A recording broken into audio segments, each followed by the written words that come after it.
Assalamualaikum warahmatullahi wabarakatuh. Baik teman-teman semua, kembali lagi bersama saya di channel Amin Studio, Ardian Maulana YouTube channel Studio. Pada kesempatan kali ini, saya saat ini sedang berada di Bubur Jagung Stadion Bima. Ini buburnya sangat terkenal dan harganya cukup terjangkau. Kali ini saya mau berbicara tentang isu-isu politik terkini. Bahwasanya kita ketahui hari ini sudah mulai bulan Februari atau memasuki bulan Februari, di mana di bulan ini kita akan melaksanakan pesta demokrasi pemilihan presiden dan calon wakil presiden.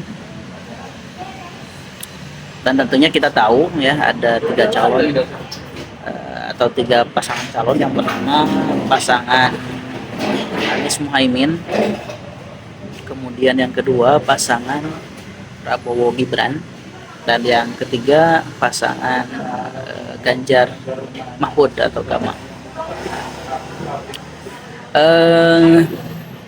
Baru-baru ini ya kita mendengar atau di berita tadi saya membaca itu bahwa Prof Mahfud sudah mengundurkan diri dari Menteri Menko Polhukam.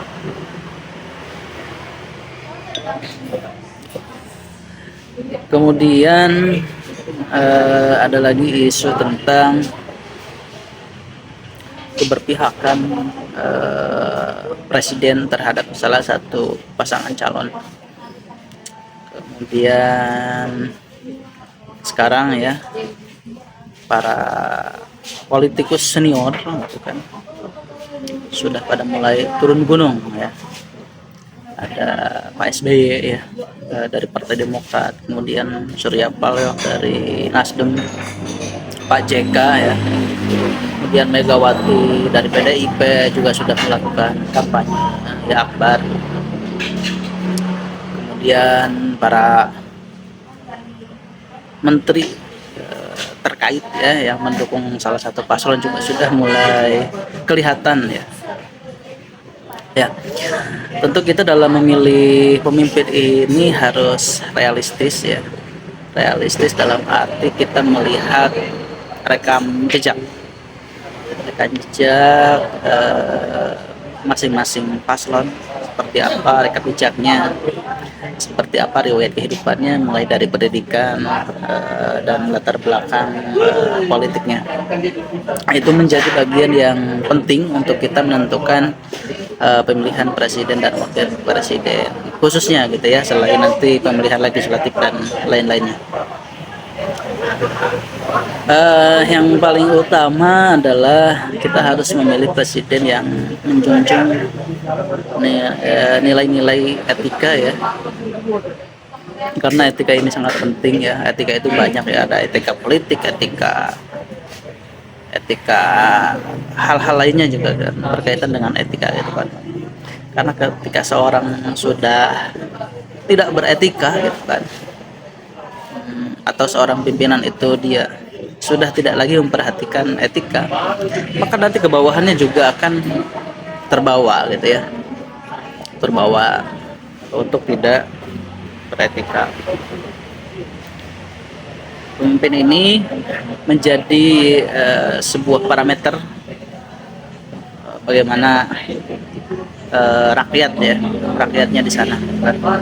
Jadi pemimpin ini menjadi sebuah suri tauladan ya bagi seluruh bangsa ini, khususnya anak-anak ya. Tentu anak-anak pasti mendambakan seorang pemimpin yang baik, yang mempunyai keteladanan yang baik, cerdas, profesional dan lain sebagainya ya, hal yang positif.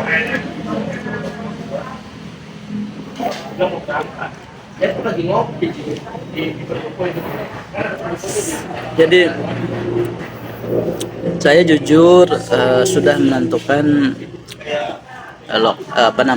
menentukan pilihan sejak kemarin-kemarin ya, atau bulan-bulan kemarin sudah menentukan pilihan, dan memang pilihan saya ini realistis. Saya melihat sosok Anies Baswedan ini sesuatu yang inspirator, atau sesuatu yang menginspirasi lah, inspirator, orang yang menginspirasi bagi saya khususnya, karena saya bergulat di bidang akademik, dan secara akademik Pak Anies ini sudah berada di level atas ya, sudah PhD ya, kalau di Indonesia udah doktor gitu ya, cuman beliau belum profesor. Dan juga saya melihat beliau itu dari sisi etikanya ya, sisi akhlak. Saya belum pernah lihat Pak Anies ya selama di Jakarta menunjukkan kemarahannya gitu kan. Kalau tegas dia, tapi dia nggak pernah marah-marah ya. Jadi sangat menghargai rakyatnya.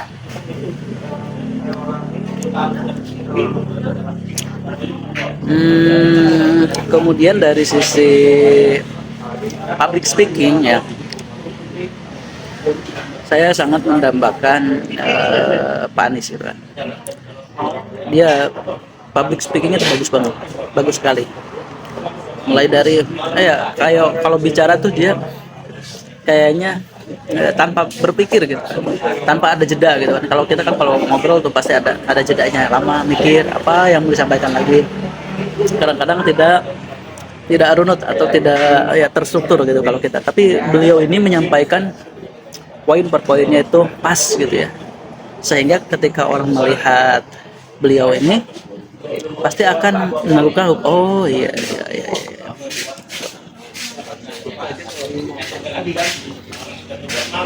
Jadi itulah mengapa saya memutuskan untuk memilih Pak Anies khususnya. Sebelumnya 2 kali pemilihan saya memilih Pak Prabowo, yaitu pada 2014 dan 2019. Karena memang waktu itu calonnya cuma ada 2, pilihannya antara Pak Jokowi atau Pak Prabowo gitu ya. Jadi ya, dan saat ini saya sudah melihat bagaimana karakter Pak Prabowo seperti apa gitu ya. Dan kali ini tentu ada pilihan lain gitu ya. Salah satunya ada Pak Anies, ada Pak Ganjar gitu kan. Nah, itu saya ke Pak Anies. Mungkin teman-teman berbeda pilihan tak jadi masalah gitu ya, silahkan aja. Teman-teman bisa melihat dari sisi yang lain bukan untuk pilihannya.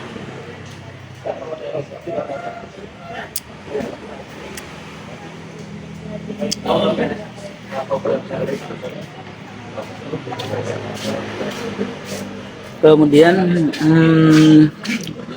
apa lagi ya, dari sisi prestasi ya, kita tahu Pak Anies selama di Jakarta banyak sekali prestasinya. Salah satunya ada Jaklingko ya. Jaklingko itu jadi integrasi transportasi. Jadi transportasi di Jakarta sudah terintegrasi dengan cukup 1 kartu gitu ya. Kemudian apa lagi ya, dia pernah mendapatkan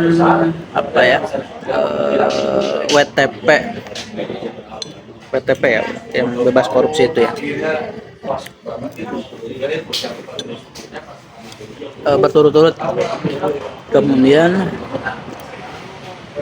mendapatkan atau menurunkan kemacetan Jakarta, kemudian melebarkan trotoar gitu ya, trotoar. Jadi Pak Anies ini memperhatikan para pejalan kaki. Kemudian yang di Sudirman Tamrin waktu itu kan motor itu nggak boleh masuk ke sana. Nah, sejak Pak Anies menjadi gubernur, para pemotor bisa ke sana lagi, bisa melewati itu gitu kan. Itu hal positif bagi saya karena itu kan jalan dibuat itu kan dari pajak rakyat gitu kan. Kenapa hanya orang-orang bermobil saja yang bisa melewati itu gitu kan. Padahal kan motor juga bayar pajak juga gitu ya. Kemudian di situ kan banyak sekali perputaran ekonomi ya melalui sepeda motor.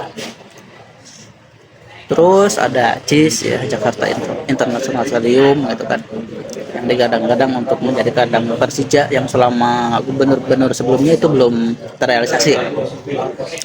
Kemudian ada lagi Formula E gitu kan, Formula E sudah ada di Jakarta. Kemudian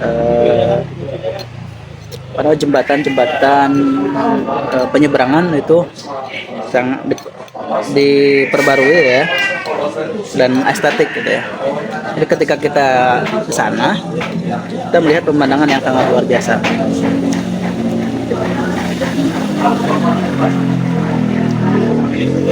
Dan satu lagi yang paling fenomenal ya, itu adalah JIS ya, Jakarta International Stadium. Nah, itu luar biasa. Oh ya, tadi udah ya.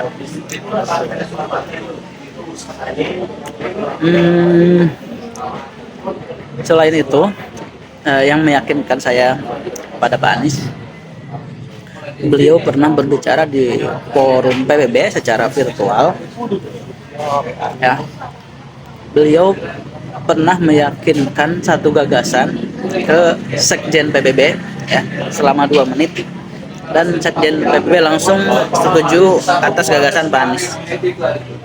Nah, itu kan yang dibutuhkan bangsa kita ini, bagaimana seorang pemimpin itu dihargai dan gagasan yang diberikan untuk kemajuan dunia gitu kan, internasional, bisa diterima oleh pemimpin-pemimpin yang ada di dunia. Nah, itu teman-teman ya, terkait pilpres atau pemilihan pemimpin. Saya berharap Pak Anies menang. 2 kali saya nyoblos presiden, kalah ya Pak Prabowo. Insya Allah kali ini saya yakin Pak Anies pasti menang. Amin, mudah-mudahan. Amin. Oke. Thank you for watching. Jangan lupa like, comment, share, and subscribe channel Anies Studio. Assalamualaikum warahmatullahi wabarakatuh.